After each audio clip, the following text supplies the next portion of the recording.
So why are millions of young people hanging on every word from the 76-year-old Texas congressman? I think the federal war on drugs is a total failure. I think the Patriot Act is unpatriotic because it undermines our liberty. I don't remember voting on a declaration of war. And why is the GOP so afraid of him? Allow the people to make their decisions and not get the government involved. Tonight, Ron Paul, one-on-one, no holds barred. I'm willing to challenge any of these gentlemen up here to a 25-mile bike ride any time of the day in the heat of Texas. How he's already changing the face of the Republican Party. If you have an irate, tireless minority, you do very well in the caucus stage. Ron Paul answers my questions and your questions from Twitter tonight. The Piers Morgan interview starts now.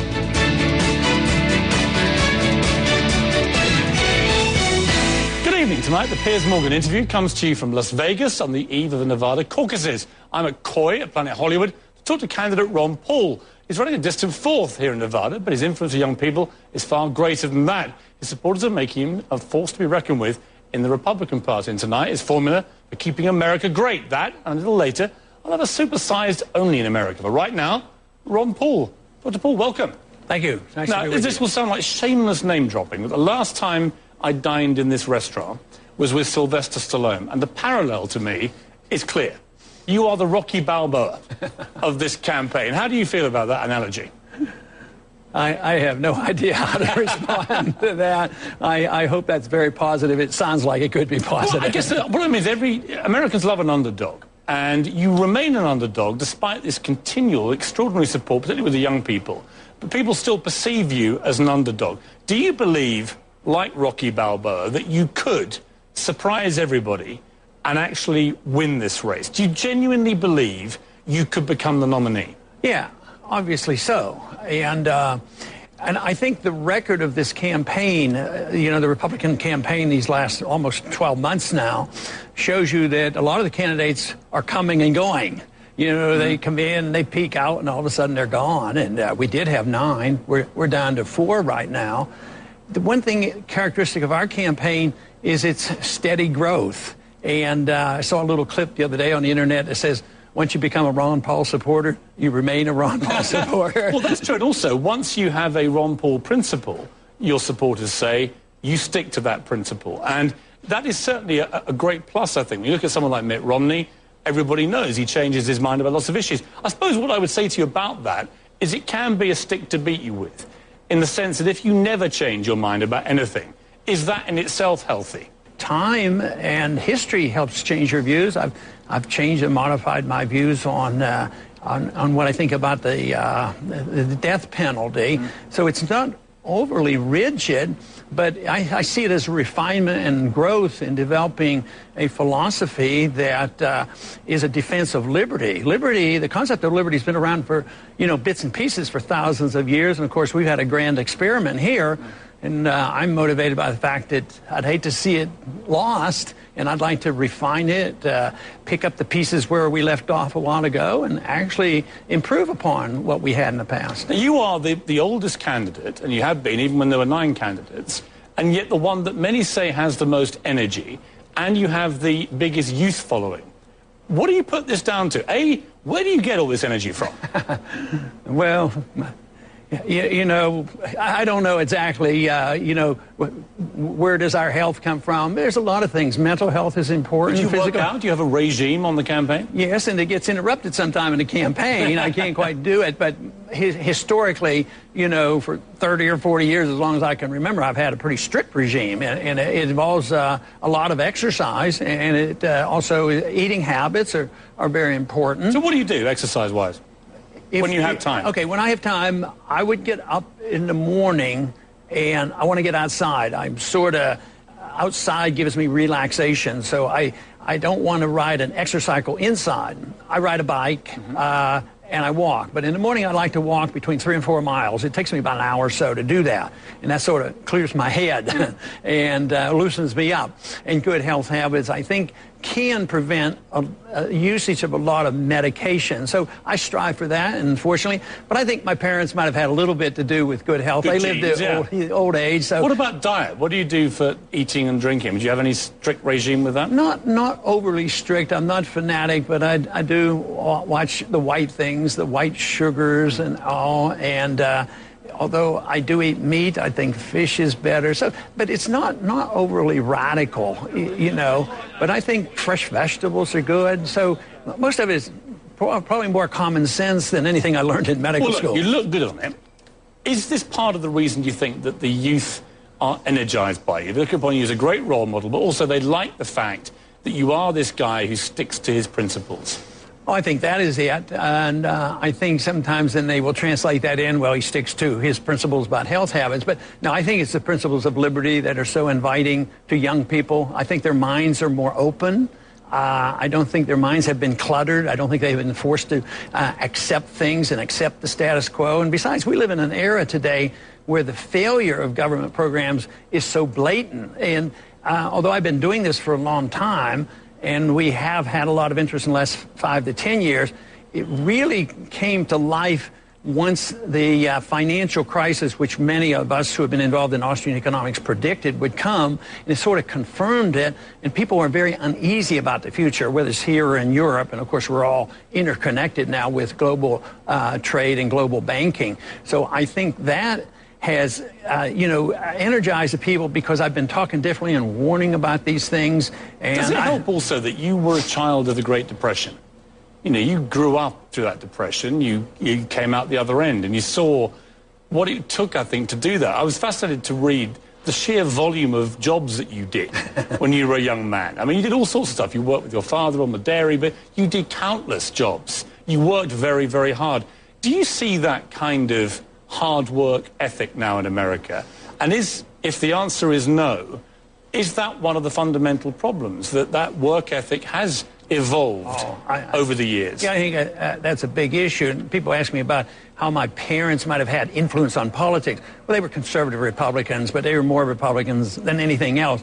But I think where they contributed a lot to my thinking was it was a work ethic. Depression and World War II. Matter of fact, the Depression didn't end until after World War II, because I remember World War II better than the Depression, and actually things got worse because there was rationing and there were no new cars and all. So the work ethic was very, very important, and I think that had a large impact on me. At the same time, I worked that into a philosophy, but I think, and I talk a lot about it at my speeches, especially on the college campuses, of not depending on the government. They're not there. They're bankrupt. They try to give everybody a free house. And now they don't have jobs and they don't have their houses. So therefore, you have to assume responsibility for yourself. But how far do you take that? Because although I agree with you to a certain degree, I think I take issue when it comes to something like healthcare, where you have quite provocative views here. I mean, your belief basically is that if you can't afford the insurance for Medicare or whatever it may be, then you've got to fend for yourself somehow, or get your local community to bail you out. Am I misrepresenting you? Or is that basically how you feel? Yeah, but it's a lot more compassionate than the way, it might sound. Is it though? Yeah, well, really, because if you see the extent of total socialism, it's not very compassionate. People end up with no care at all. I mean, what happened at the end of the Soviet system? Everybody had free care, but there was no Soviet system. They were totally bankrupt because they had an empire that failed. And today, I was in medicine when we had no government, and I don't remember the problems as badly as I remember the problems now. But what about as we have in Britain, the basic right to health care for every citizen? What is wrong with that as a principle, an ambition to aspire to? Well, I think the basic principle is wrong in that you don't have a right to somebody else's life or money. You have a right to your life, and you have a right to your liberty, and you have a right to keep what you earn, but you don't have a right to take food from somebody else. And you say, well, I'm not going to take it. The government's going to take the food. You don't have a right to somebody else's house. Oh, yes, but the government will get the house for me. So we who believe in the freedom philosophy believe that you can't use violence to get what you want, but you can't use the government to use violence and force. But what if you don't have the ability to actually get your own health care? You have no means to do that. What do the people who Mitt Romney was dismissive of the other day, and we'll come to that, what do those people do? Absolutely the most vulnerable parts of society. What do they do? Well, under your presidency, what would they do to get health care? Well, you have to understand the difference between an interventionist economy and a socialist economy. If you really want to produce the best medical care and the best prosperity, the largest middle class, you have to do it through freedom. If you do it through redistribution of wealth, you actually reduce the availability. Let's take a little break. I want to come back and talk to you more about the economy, also about how you keep America great through tough times like this, and what you think of today's jobless figures, which, whichever way you look at it, are pretty good news for Barack Obama.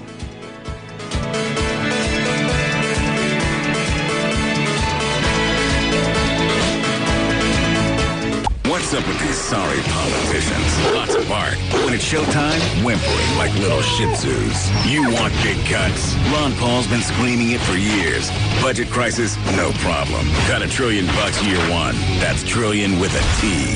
Department of Education? Gone. Interior, Energy, HUD, Commerce? Gone. Later, bureaucrats. Recent campaign ad from Ron Paul. It's interesting, this, because I follow what you say about how you get out of tough times, and it's probably completely opposite to how Barack Obama's doing it. And yet today, we saw jobless figures which are the best since he became president. Do you give him credit for that? Do you think he's doing a good job in reducing the jobless figures, or how would you summarize your feelings? I wouldn't give them too much credit. Of course, everybody should be pleased that there are more jobs now than there were a month ago, but they're pretty puny to what we should be doing. But if you look at those figures and dissect them out, they're not all that glamorous, because during that last month, 1.2 million people dropped out of the workforce. So if you get 200,000 new jobs and 1.2 dropped out, you still lost 1 million jobs. So if you take that into consideration, you can't turn these people into non-people. You can't fudge the figures, and that's what politicians do. I understand. Wait, let me try to finish that. If you do that, actually, the unemployment rate is 11%, not 8.5. It went up rather than gone down. If you count these people. Isn't there a people. problem here, though, that if all the Republicans keep dumping on what are apparently good figures, then the momentum, the positivity that America needs to get itself out of recession gets stymied a bit. I mean, I'm going to read you a quote here, which I thought was classic. Well, can I answer that? Well, let me just read you this quote. This is from Jeb Hensarling, who's a Republican representative. He said, "Today is an indication of another failure of his president's policies. 36 months in a row of 8% plus unemployment," which is a ludicrous way of spinning it. How can you say this is another example of a president getting things wrong on a day when actually the official figures, whichever way you dress them up, are positive? Isn't a better thing, the more, I suppose, a more credible position for Republicans to say, I am encouraged by this, but he should have gone further?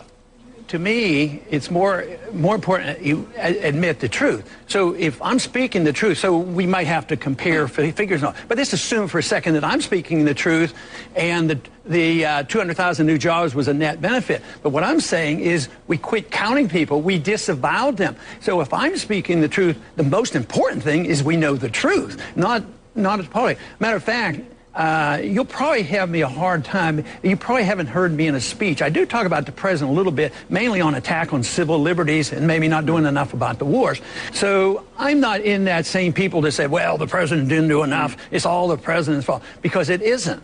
He hasn't done anything to come in my direction of going back to a market economy or looking at the balancing the budget. Nobody, Republicans or Democrats, don't want to cut anything. What about Mitt Romney's comment about he's not concerned about the poor? Let's just play this, and then I'll get your reaction. I'm in this race because I care about Americans. I'm not concerned about the very poor. We have a safety net there. If it needs a repair, I'll fix it. It was a misstatement. I misspoke. I've said something that is similar to that, but quite acceptable for a long time. And, you know, when you do, I don't know how many thousands of interviews, now and then you may get it wrong. And I misspoke. I mean, he says now it's a misstatement, but he didn't say that immediately. And it just sounded awful, that, didn't it? For somebody aiming to be president to talk about the poor in that way seemed callous at best. The way I sort this out, I don't have probably any agreements with Mitt on policies, foreign policy, monetary policy, spending policy, bailout policy. But, you know, I think it was a big issue because of politics, because of the opposition, the demagoguing, the media jumping on this. And actually, I think I ended up probably defending him more than he defended himself, because I don't believe for a minute that if Mitt Romney was sitting here, that if he released everything in his heart, he says, you know what, the truth is, I really don't care about poor people. No, but that isn't, I don't believe that. But what he did say unequivocally is that they wouldn't be a priority, and I found that extraordinary. If I was president, which I'll never be because I'm British, the poor would be my absolute priority. Okay. Would they be yours? If that is your number one priority, if you listen to what I've been talking about and understood free market economics, you would say the most important thing you can do is give them a sound currency, limited government, free markets, contract rights, don't bail out anybody, no privileged classes, and that's when the poor would get the benefits. That's when the jobs would come. But this whole fallacy of saying that we have to, see, I'm concerned about the poor more than anybody or as much as anybody, but I don't think robbing one group and giving more money to the poor and saying, well, you can have your house, just pay the bills, but he can't do it. So it's a failed policy. But when you have good intention, but the good intentions don't solve our problem. When you have someone like Warren Buffett, one of the richest, most successful men in history, begging to be taxed more, publicly saying, tax me, give the money to those who don't have it. What is wrong with that? And, well, let them pay. Remember going around, there was what is wrong with having a tax system which just taxes people like him more? It destroys the economy if you just... He says it doesn't. And well, let him pay. Why doesn't he send more money to the Treasury? But there is little evidence that raising taxation for the very rich ever destroys an economy. It doesn't. Well, that I disagree with. Historically, it hasn't. That I disagree with, because government, what are they going to do with the money? Are they going to subsidize the housing industry again and have that thing blow up? Are they going to start another war? That's why they need the money. Yeah, the problem with the housing industry wasn't that poor people got housing. It was that greedy bankers and financial institutions brought in the subprime mortgage scams, which preyed on people who didn't understand the system. But that's what happened. But where would the speculation come from if you didn't have easy credit? Where did the money come from? Well, if it had come from savings, they wouldn't have done it. I agree with personal responsibility. A lot of the middle classes that people are rushing to support, I think, overmaxed their credit cards, spent money they didn't have, and are trying to absolve themselves, in many cases, from personal responsibility. But I come back to this. When Mitt Romney said what he said about, I'm not concerned with the poor, I really felt offended for everybody in America. I was like, you've got to have a president. You've got to have a president who prioritizes the poor, haven't you? Okay. Now, if I'd have been confronted with that, the answer would have been different. But the answer would have been different than your answer. You would want more government and more spending. I would have said that is my deep concern. If you are a true humanitarian, if you care about the poor people, and if you care about not shrinking the middle class, like it's going on right now, we're getting more poor and the shrinking of the middle class. You cannot do it without looking at the monetary policy. If you don't do anything else, exclude everything else, but you just depreciate the currency, the middle class gets wiped out. If you're on the receiving end, the banks and the corporations, the military-industrial complex, they get tremendous benefit. The wealth is automatically transferred from the middle class. The poor get poorer, and the wealthy get wealthier. And then when the bailouts come, they even benefit more, and the bad debt, which should have been liquidated, is dumped on the people. The flip side to the bailout argument is that when you look at the car industry, Barack Obama did bail out the car industry, and now they're doing very well. So bailouts can work. Indisputably. Well, you're making an assumption it wouldn't have worked with honest bailouts. This is not an honest bailout. Well, you don't know. It's chicken and the egg, isn't it? But the point is... No, it isn't. If you'd had an honest bailout, the people who own those bonds would have been protected. But he turned the ownership over to the unions. So that is not fair. He used force to transfer. He was wrong to break the contracts. Governments are there to enforce contracts, not to adjust the contracts for the benefit of their political constituency. Even if it works. Oh, especially if it works. I mean, if a criminal robs a bank and it works, you don't justify the robbing of the bank. Let's take a break. Come back and talk foreign policy, and specifically the threat of war with Iran.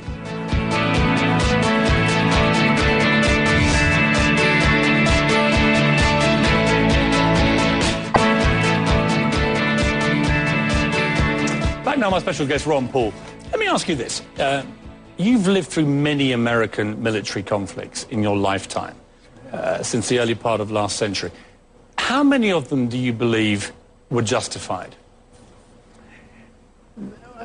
Well, justified plus legal. Well, I think people assume you're a pacifist. I don't get the feeling you are a pacifist. No, I'm not a pacifist. I think you believe in military action where it is legitimate. But how many do you think of the major conflicts have been legitimate? Well, from a strict constitutional viewpoint, I don't want to fight any wars that aren't declared. So that means since World War II, nothing has been justified because we didn't go through the proper process. But when you look back... Didn't you support the conflict in Afghanistan? I did, but that said to go after only those individuals responsible for 9/11, not to go into nation building, not going in, into Iraq. It was war, wasn't it? To go after Al-Qaeda, it was going after criminals. Matter of fact, at the time, what I did was... Was it constitutional? Well, yes, to a degree, because it was limited. But what I introduced was a resolution to clarify this. Don't turn it into an excuse to go into country and occupy countries and take over countries and go into nation building. I said, look to our history about the letter of marque and reprisal. When you're attacked, say at Pearl Harbor, in a declared war, that's certainly legitimate.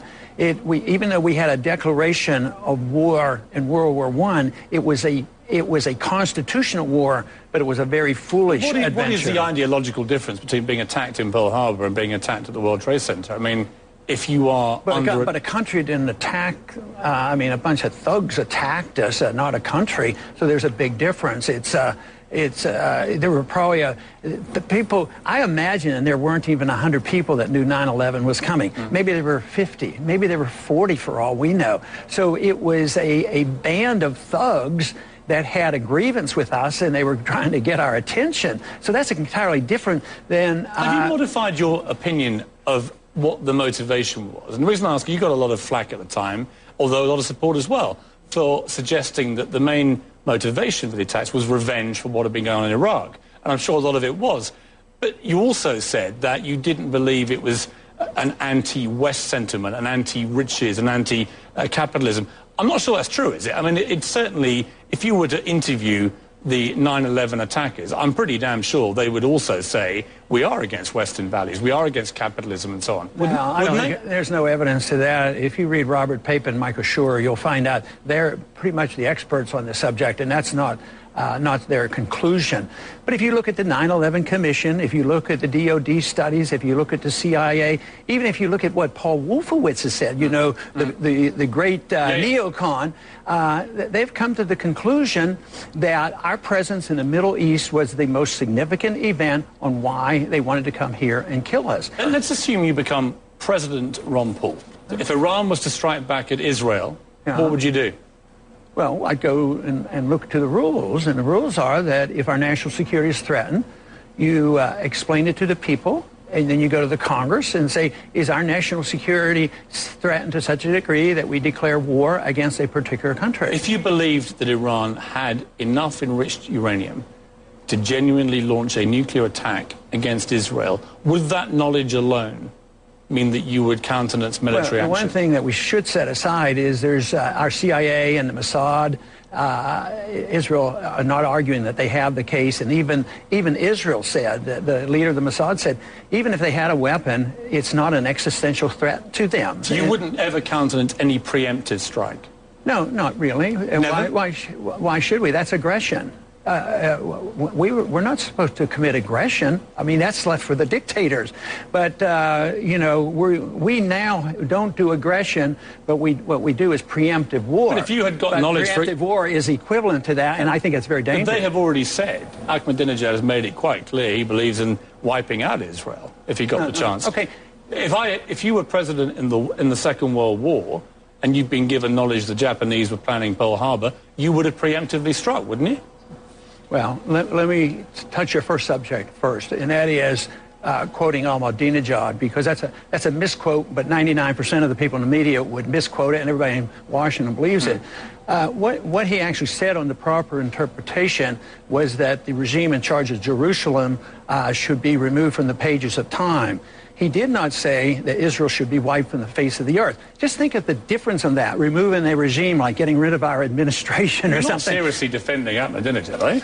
I'm trying to defend honesty, and I'm trying to defend openness, and willing to stop a war. Just Do you see him as a threat? Please is he let a me threat finish to my America? sentence. Just like John Kennedy was able to talk to Khrushchev. If we can talk to Khrushchev and he had 30,000 missiles, why can't we talk to a country that doesn't have a nuclear missile? And they are not, according to the record, they're not on the verge of it The reason I'm pushing on this is a lot of Americans who, may like you personally or whatever, but they think you're weak on this because of the preemptive issue.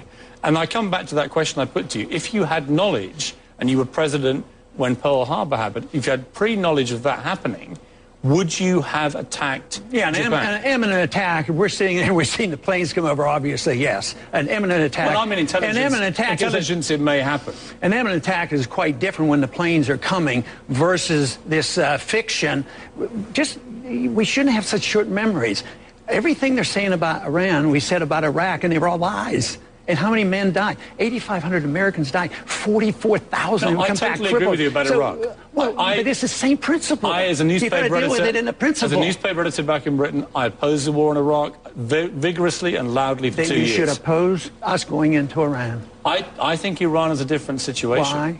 Because I think that they would, if they could, consider attacking Israel. And if you're America, you can't let that happen. And the Israelis are looking to America for leadership, aren't they? Why shouldn't they depend on the British? Why doesn't the British take care of them? They have a lot of influence up there. Let all the British kids go over there and die.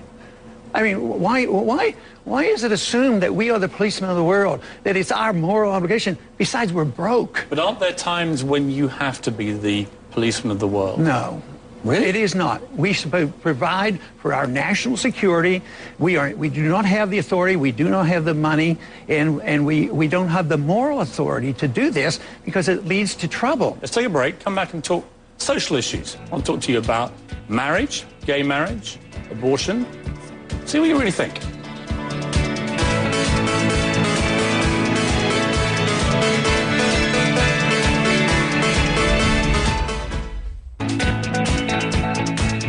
I think Ron Paul's views are totally outside the mainstream of virtually every decent American. Newt Gingrich calling Ron Paul totally outside the mainstream. This is the man who wants a moon colony, Mr. Mainstream. Let's talk social issues, because people often say you are a conservative liberal, and there aren't many of those around, Ron Paul. Let me ask you about your view of gay marriage, because I've read differing twists on this. Okay. What is your honest opinion about gay marriage? I am totally neutral on the cause of liberty. When people want to be married and call it a marriage, it's none of my business. I can set my standards, and then others can decide whether they want to follow me or not, but I would never use force. You don't believe in abortion under any circumstances. It's something that's driven, I think, by your time as a doctor. You delivered many, many babies. And I read a heart-rending thing you once said, that you once delivered, I think, a 2.5-pound baby that you, as you said, you had to put into a bucket. Not me. I wasn't a participant. I was a very, very casual observer as a student. But you witnessed this? Yeah, I walk in a room and it happened. It was 5 minutes. It was over. I walked out of the room and I thought, wow, what did I just see? But they clearly scarred you. So it was that lack of respect for life that it dawned on me. Here's the dilemma, and it's one I put to Rick Santorum very recently, and I was surprised by his answer, although I sort of understood from his belief point of view that he would come up with this. But it's a dilemma that I'm going to put to you. You have 2 daughters. You have many granddaughters. If one of them was raped, and I accept it's a very unlikely thing to happen, but if they were, would you honestly look at them in the eye and say they had to have that child if they were impregnated? No, if it's an honest rape, that individual should go immediately to the emergency room. I would give them a shot of estrogen. Or give them... You would allow them to abort the baby? Yeah, well, it is absolutely in limbo, because an hour after intercourse or a day afterwards, there is no legal or medical problem. If you talk about somebody coming in and they say, well, I was raped and I'm 7 months pregnant and I don't want to have anything to do with it, it's a little bit different story. But somebody arriving in an emergency room say, I have just been raped, and there's no chemical, there's no medical, and there's no legal evidence of a pregnancy. So life doesn't begin at conception? Life does begin at conception, but... then you'd be taking a life. Well, you don't know if you're taking a life either, because this is an area that is. But to decide everything about abortion and respect for life on this one very, very theoretical condition where there may have been a life or not a life. No, but here's the thing. Although it is a hypothetical, it does happen. People do get raped and they do get impregnated, and sometimes they're so ashamed by what's happened that weeks go by before they may even discover they're pregnant.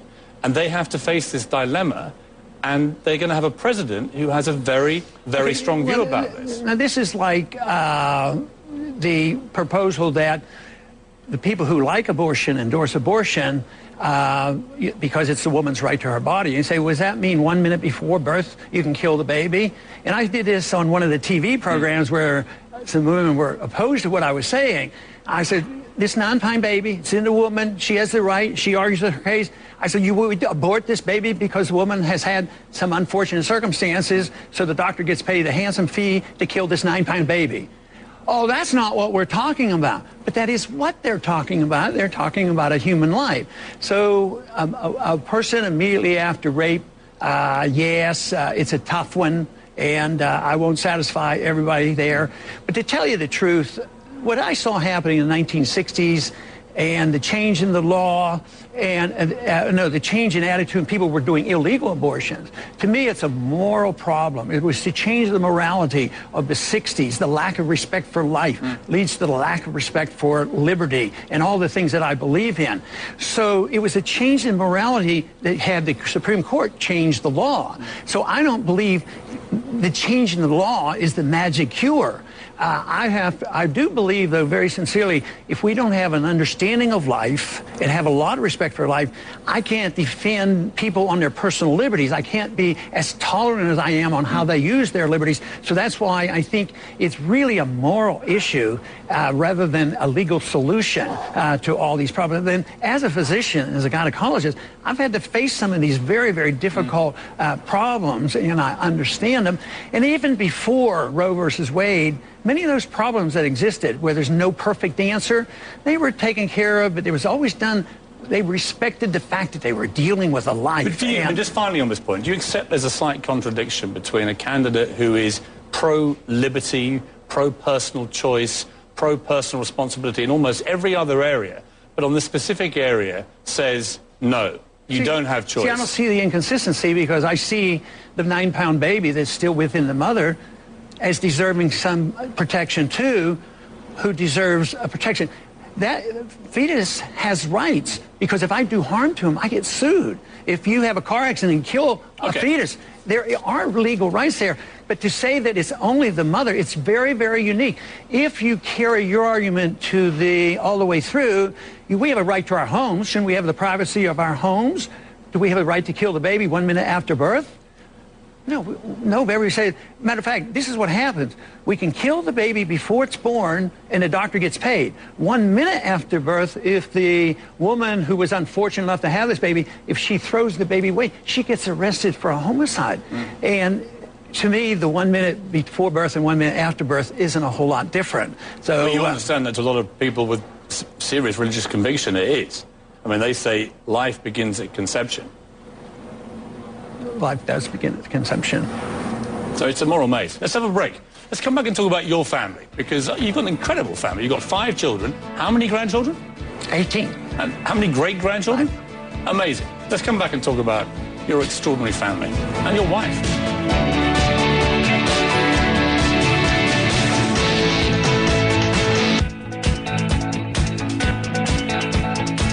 We've been on a pretty extensive tour, and my wife's been with me. She didn't make it this morning because this was her day. I said that she could sleep in, and I provided her breakfast for her this morning because it's our 55th wedding anniversary day. Ron Paul, and how he and his wife Carol celebrated their 55th anniversary this week. Congratulations. Thank you. An amazing achievement. What's the secret to a long-lasting marriage, do you think? I think a lot is respect and acceptance of both of our shortcomings, and I just think that if you have respect for other people and reject the whole idea that you force people, either intimidate or, I don't like it in politics, I don't like it in interpersonal relationship. You do it my way or else. I think people get into trouble when they try to force their way on others, and certainly in a good marriage, you shouldn't be using intimidation and force to try to get along. I mean, it must be a better way. If Carol was here, what would she say your shortcomings are? Oh, we should probably be pretty generous, and not want to talk about. What do you think they are? What do you think? If you're being self-critical.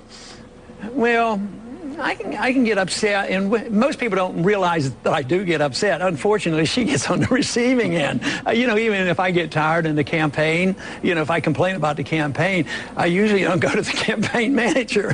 I complain to her. But I think that's been part of it. If she has a problem, if she's not feeling well, or she has something, she's allowed to come to me. So maybe part of that, a good marriage is being a sounding board for the other person. What do you believe about discipline with children? Were you a spanker when you were young?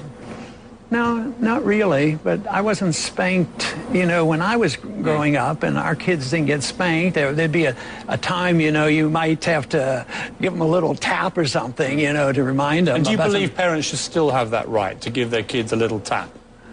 Oh, yeah, as long as they're not, practicing severe child abuse. No, it is. But boy, I'll tell you, I would work real hard to promote an understanding that you don't achieve a whole lot by using force and intimidation. Just like in politics, I reject the use of force, telling other countries what to do and what to do with your personal behavior and all. So raising kids would be the same way. I can remember growing up, and we had certain real strong beliefs. And I thought back, wonder when my parents ever talked to me about behavior, drinking, or anything. They never did. It was sort of through osmosis that you know what the standards are.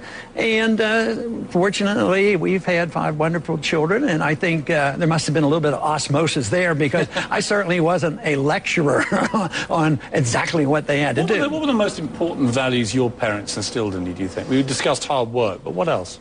I think it's a hard work. They had a lot of respect for religious values. I mean, we did go to church routinely. I was raised in a Lutheran church, and confirmation in the church was a major event. When we were old enough to decide we wanted to be confirmed in the church, that became a bigger event than any birthday party or any other kind of celebration. That was pretty important. I want to end with 2 things that happened this week. One's about to happen, one's already happened, which in many ways sum up the very best of America.